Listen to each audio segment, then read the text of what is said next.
Today we will learn about specific heat capacity. Our question of the day is, why do you need oven mitts to take hot things out of the oven?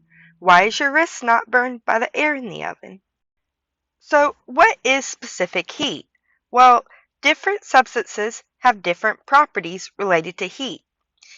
If equal quantities or amounts of heat are added to equal masses of two metals, for example, copper and magnesium, would the temperature of each rise the same number of degrees?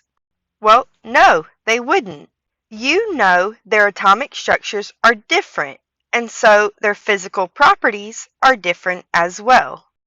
Specific heat is the property that tells how well substances hold on to the heat they gain. For example, the air in the oven loses its heat way faster than the hot pan or cookies do. The greater the specific heat of a substance, the more heat you need to raise the temperature. The better it can hold on to heat, and the slower it cools down. Water has a high specific heat, whereas metals have low specific heats. When boiling water, the pot will heat up faster than the water will. This equation is used to calculate the heat in joules from the specific heat capacity C of the substance. Notice that M is still mass and delta T means the change in temperature in degrees Celsius. If you use Fahrenheit, this equation will not work.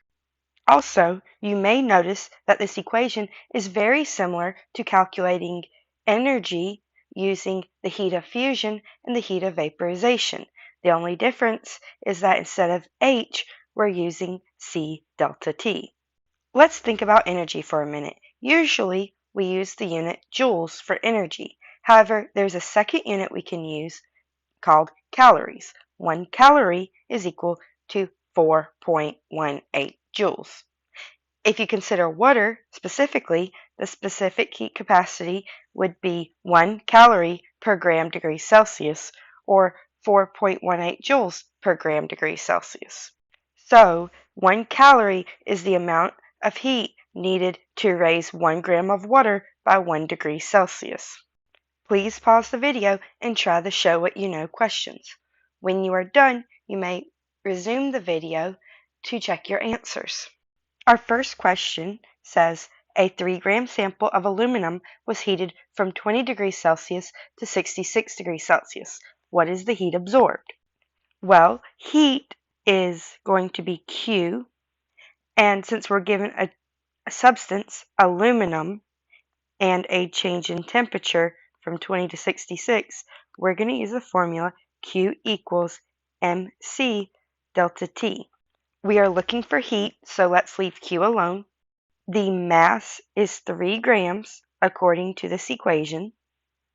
Specific heat capacity for aluminum specifically would be 0.902 joules per gram degrees Celsius, and the change in temperature from 20 degrees to 66 degrees Celsius is given by the subtraction 66 degrees minus 20 degrees. Now, I want you to type this into your calculator and tell me what you get. So we start with 3 times 0.902 times 46, because 66 minus 20 is 46. And you get a total of 124.476 joules. Now let's consider example 2. Calculate the amount of heat a pail of water would absorb sitting in the sun. 500 grams of water saw a temperature increase of 22 degrees Celsius.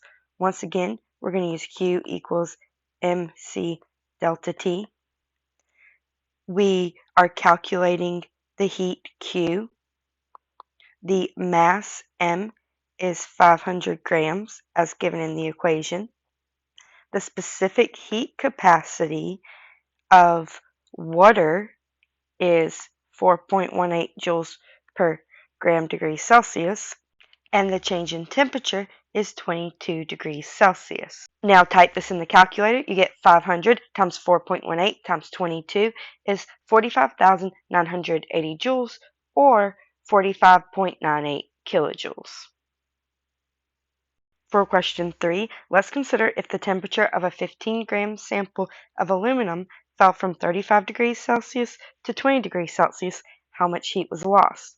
Well, once again, we're going to start with our equation, Q equals mc delta T. We are looking for heat, so we're going to leave Q alone. The mass is given as 15 grams.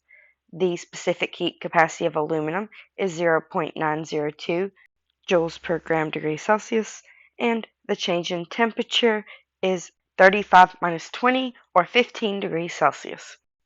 Put all of this into your calculator. 15 times 0.902 times 15, and you get 202.95 joules.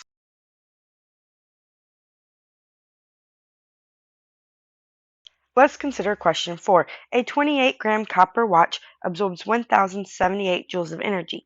If the temperature began at 25 degrees Celsius, what is the final temperature of the watch? Well, once again, we have energy and we have temperature and a substance, so let's use Q equals mc delta T. In this case, our Q is 1,078.